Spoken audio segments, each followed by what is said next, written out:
அஸ்ஸலாமு அலைக்கும் வரஹ்மத்துல்லாஹி வபரகாத்துஹு.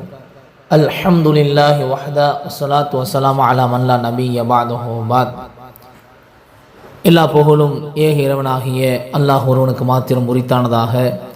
அவனுடைய சாந்தியும் சமாதானமும் நாம் எல்லாம் உயிருடைய மேலாக நேசிக்கக்கூடிய உத்தம சத்திய தூதர் முஹம்மது நபி ஸல்லல்லாஹு அலைஹி வஸல்லம் அவர்கள் மீதும், அவர்களை பின்பற்றி வாழ்ந்த சத்திய சஹாபாக்கள், தாபியன்கள், தபா தாபியன்கள், சுஹதாக்கள், இமாம்கள், நல்லோர்கள் அனைவர்கள் மீதும், இன்னும் உங்கள் மீதும் ஒட்டுமொத்த இஸ்லாமிய சகோதர சகோதரிகள் மீதும் அல்லாஹுடைய சாந்தியும் சமாதானமும் என்றும் என்றென்றும் நின்று நிலவட்டுமாக என பிரார்த்தனை செய்தோனாய். அல்ஹம்துலில்லாஹ். அன்னை ஃபாத்திமா பெண்கள் அரபிக் கல்லூரி சார்பாக நடத்தப்படும் கற்போம் கற்றுக் கொடுப்போம் என்ற நிகழ்வின் வாயிலாக உங்கள் அனைவரையும் மீண்டும் சந்திப்பதில் மகிழ்ச்சி அடைகிறோம். அல்ஹம்துலில்லாஹ் சும்மா அல்ஹம்துலில்லாஹ்.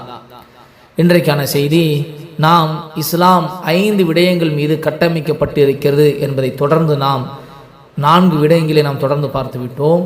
அதில் 5வது ஒன்று ஹஜ் செய்வது, அல்லாஹுடைய பாதையில் ஹஜ் செய்வது. அன்பார்ந்தவர்களே, இந்த விஷயத்தை பொறுத்தவரை நாம் இதில் கவனம் குறைவாகவே இருக்கிறோம் என்றும் பதிவு செய்யலாம். ஆனால் இந்த ஹஜ்ஜானது எப்பொழுது கடமையாகும் என்பதிலும் சில நிபந்தனைகள் இருக்கிறது.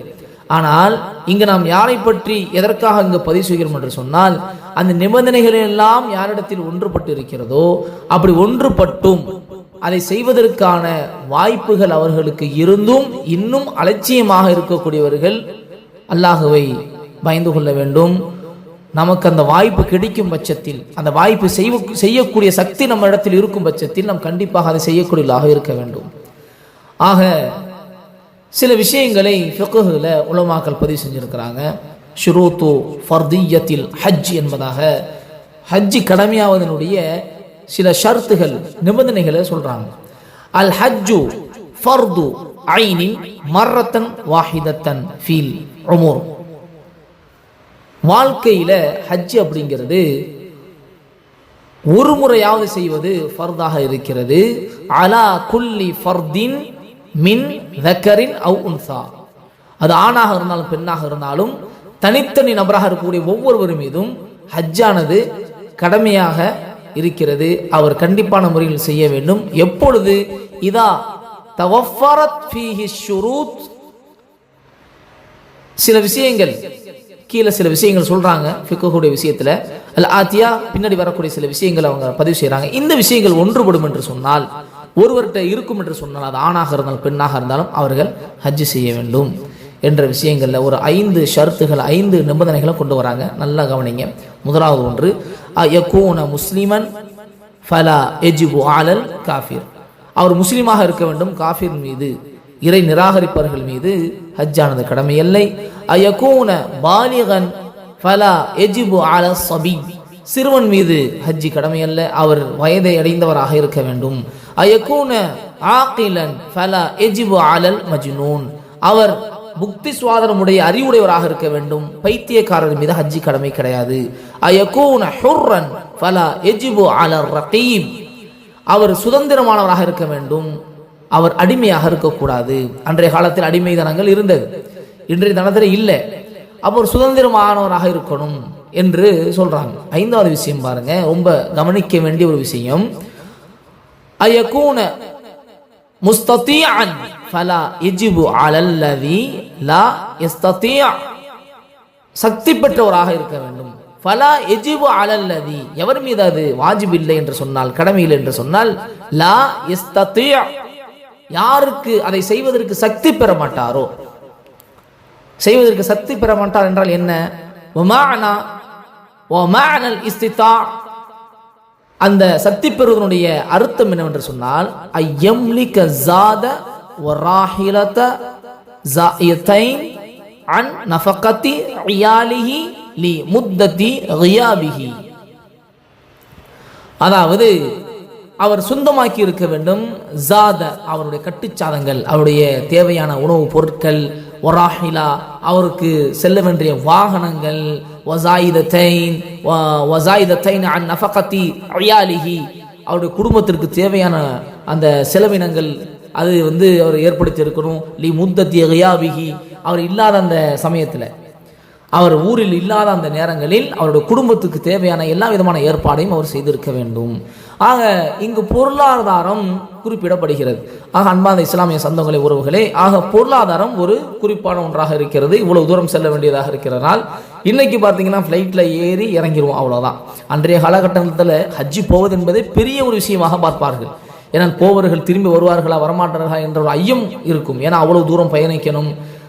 சில விஷயங்கள் இன்னும் பதிவு செய்வாங்க ஃபிக்ஹுடைய விஷயத்தில். அவர் போகக்கூடிய பாதை நல்ல நிம்மதியான பாதையாக இருக்கணும், வழிபறி கொள்ளையர்கள் இல்லாததாக இருக்கணும். ஏன்னா அங்கே போகக்கூடிய 40 நாட்கள் 50 நாட்கள் என்று கடல் வழி பயணமாக போகக்கூடியது, நடை பயணமாக போகக்கூடியதான் அன்றைய காலகட்டத்தில் இருந்துச்சு. இன்றைய இருப்பதை போன்று ஃப்ளைட்டில் ஏறினா அப்படி இறங்கினா மக்கா அப்படி மாதிரி இல்லை. இன்றைக்கு இருக்கக்கூடிய நிம்மதியான ஒரு பயணம் அன்றைய தினத்தில் இல்லை. அப்படியே ஊரே ஒன்று சேர்ந்து அனுப்பி வைப்பார்கள். காரணம், இவர் போகும்பொழுது சில நபர்கள் என்ன செய்வார்கள், நம்ம வரலாற்றில் பார்க்கிறோம், ஹஜ்ஜு போகக்கூடிய நபர்கள் திரும்பி வருவோமா வரமாட்டோமா என்ற அந்த ஒரு ஐயத்தில் அவர்கள் என்ன செய்வார்கள் என்று சொன்னால், தன்னுடைய குடும்பத்தில் தன்னுடைய சொத்துக்களை எல்லாம் வாரிசுதாரர்களுக்கு பிரித்து வச்சுட்டுலாம் போவாங்க. ஏன்னா அவ்வளோ பெரிய ஒரு அமலாக பார்த்தாங்க. அது செய்கிறது மிகப்பெரிய ஒரு பாக்கியமாக கருதுனாங்க. அது எவ்வளோ உயிருக்கு அபாயம் ஏற்படுத்தக்கூடிய ஒரு சில வழிமுறைகள் அந்த இடத்துல போகிற வழியில் ஏற்பட்டாலும் ஏற்படலாம் அப்படிங்கிற ஒரு எண்ணத்தில் எவ்வளவோ விஷயங்களை செஞ்சாங்க. ஆனாலும் ஹஜ்ஜி செய்து அவங்களுக்கு கடமை என்று வந்து விட்டது. அதை செய்வதற்கான வாய்ப்பு அவர்களுக்கு கிட்டும் பட்சத்தில் அதை அவர்கள் தள்ளி போடலை. இது நாம் எங்கே கவனிக்கணும். ஆனால் இன்னைக்கு நமக்கு எல்லா வழிகளும் இலகுவாகிவிட்டது, போகக்கூடிய பிரயாணம் இலகுவாகிவிட்டது. போயிட்டு நிம்மதியாக வரக்கூடிய வாய்ப்புகள் அல்லாஹ் இன்றைய தினத்தில் நமக்கு ஏற்படுத்தி இருக்கிறான். ஆனால் அப்படிப்பட்ட ஒரு வாய்ப்பு இருக்கக்கூடியவர்கள், செல்வம் படைத்தவர்கள், செல்வதாரியாக இருக்கக்கூடியவர்கள், அவர்களுக்கு வாய்ப்பு இருக்கும் பொழுதும் ஏன் இன்னும் செய்யாமல் இருக்கிறோம் என்று நாம் சிந்தனை செய்து பார்க்க வேண்டும். இந்த வேலை இருக்குது, அந்த வேலை இருக்குது, இதை முடிச்சுட்டு போய்க்கலாம், அதை முடிச்சுட்டு போய்க்கலாம், இந்த மாதிரி எண்ணமே இருக்கக்கூடாது. எந்த வேலையாக இருந்தாலும் முதல் நம்முடைய கடமை தான் முக்கியம். நமக்கு செல்வம் இருக்கும் பட்சத்தில் எந்த வேலையாக இருந்தாலும் அதை ஓரமாக சில நாட்கள் ஒதுக்கி வைத்து விட்டு நாம் நம்முடைய கடமையான ஹஜ்ஜை நிறைவேற்றுவதற்கு பார்க்கணும். ஹஜ்ஜை நிறைவேற்றுவதற்கு நாம் பார்க்க வேண்டும். ஆக பொருளாதாரம் இருக்கும் பட்சத்தில் முடிந்த அளவுக்கு விரைவாக நாம் ஹஜ்ஜி செய்யக்கூடியவராக இருக்க வேண்டும். பொருளாதாரம் இருக்கும் பட்சத்தில் அல்லாஹ் ரப்புல் ஆலமீன் நம் அனைவருக்கும் இதை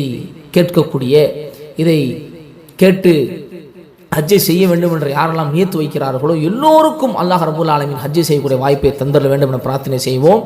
ஆக பொருளாதாரம் இன்றைய காலகட்டத்தில் பொறுத்தவரை 6.25 7 லட்சம் 7.5 லட்சம் வரைக்கும் இன்னைக்கு தேவைப்படுகிறது ஹஜ்ஜி செய்வதற்காக வேண்டி. ஆக அன்பான இஸ்லாமிய சொந்தங்களை உறவுகளே, இந்த ஹஜ்ஜை பொறுத்தவரை அல்லாஹுடைய தூதர் ஸல்லல்லாஹு அலைஹி வஸல்லம் அவர்கள் சொன்னார்கள், வல் ஹஜ்ஜில் மப்ரூர் லைஸ லஹு ஜஸாஅன் இல்லல் ஜன்னah.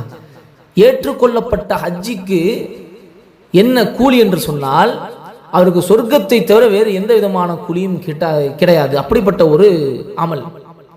லைஸ லஹு அஜ்ரன், அவருக்கு எந்த விதமான அந்த கூலியும் கிடையாது. இல்லல் ஜன்னா, சொர்க்கத்தை தவிர. ஆக அவர் ஒப்புக்கொள்ளப்பட்ட ஒரு ஹஜ்ஜாக இருக்கும் பட்சத்தில், அது அல்லாஹ்வினால் அங்கீகரிக்கப்படும் ஹஜ்ஜாக இருக்கும் பட்சத்தில் அவருக்கு சுவனம் கிடைக்கும், அவருக்கு சுவனம் கிடைக்கிறது.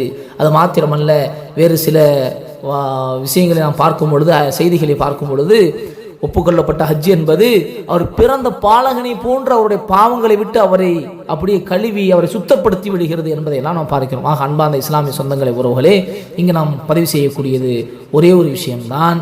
நமக்கு ஹஜ் செய்யக்கூடிய வாய்ப்பு இருக்கும் பட்சத்தில், அதற்கான செல்வம் நமக்கு இருக்கும் பட்சத்தில் நாம் உடனடியாக நிறைவேற்றி விட வேண்டும். அதில் தாமதப்படுத்தக்கூடாது. அதே நேரத்தில் நாம் சிரமத்தில் இருக்கும் பொழுது, நமக்கு சக்தி இல்லை, இப்போ செய்வதற்கான சக்தி இல்லைங்கும் பொழுது, நாம் அடுத்தவர்களிடத்தில் வட்டிக்கு கடன் வாங்கியோ, வட்டிக்கு பணத்தை எடுத்தோ, பிறட்டு கடனை வாங்கி அதே ஒரு சுமையாக நாம் ஏற்படுத்தி கொண்டோ ஹஜ்ஜி செய்ய வேண்டிய அவசியம் இல்லை. அது நமக்கு அப்பொழுது கடமை ஆகாது. நமக்கு எல்லா விதமான ஏற்பாடுகளும் இருந்து, எல்லாத்திற்கும் நமக்கு தயாராக இருந்து, கட்டுச்சாதத்திலிருந்து, வாகனத்திலிருந்து, நம் குடும்பத்திற்கு தேவையான செலவினங்கள் எல்லாமே நம்மிடத்தில் இருந்து போதுமானதாக இருந்து, நமக்கு ஹஜ்ஜி செய்வதற்கான அந்த பொருளாதாரம் இருக்கும் பட்சத்தில் நம் மீது கடமையாகிவிடும். நாம் என்ன செய்ய வேண்டும்? அப்பொழுது ஹஜ்ஜை நாம் செய்ய வேண்டும். அதற்காக சிரமப்பட்டு ஹஜ்ஜி செய்ய வேண்டும் என்றல்ல, சிரமப்பட்டு அடுத்தவர்களிடத்தில் வட்டிக்கு கடன் வாங்கி, வட்டியே ஹராம் ஒரு நன்மை செய்வதற்கு ஹராமில் போய் விழுவக்கூடியது, அதே மாதிரி நம்மளால் திருப்பி கொடுக்க முடியாத அளவுக்கு கடனை வாங்கி ஹஜ்ஜி செய்வது என்பதெல்லாம் நம்முடைய மேலும் மேலும் சிரமத்திற்கு நாம் ஏற்படுத்திக் கொள்வதாகும். ஆக நமக்கு அல்லாஹ் நல்ல ஒரு பொருளாதாரத்தை கொடுக்கும் பட்சத்தில், ஹஜ்ஜி செய்வதற்கான வாய்ப்பை கொடுக்கும் பட்சத்தில் அதை தாமதிக்காமல் ஹஜ்ஜி செய்வோம். அல்லாஹ் ரப்புல் ஆலமீன் நம் அனைவருக்கும் ஹஜ்ஜி செய்யக்கூடிய வாய்ப்பை கொடுத்து ஏற்றுக்கொள்ளப்பட்ட ஒரு ஹஜ்ஜாக ஆக்கி அல்லாஹ் நமக்கு சுவனத்தை, இந்த உலகத்திலேயே எல்லா விதமான பாவத்தையும் மன்னித்து பிறந்த பாலகனை போன்றவளை ஆக்கி நாளை மறுமையில் நம்மை சுவனத்தில் ஜன்னத்துல் ஃபிர்தௌஸில் நபியோடு இருக்கக்கூடிய வாய்ப்பை நம் அனைவருக்கும் தந்துள்ள வேண்டும் என பிரார்த்தனை செய்வோம்.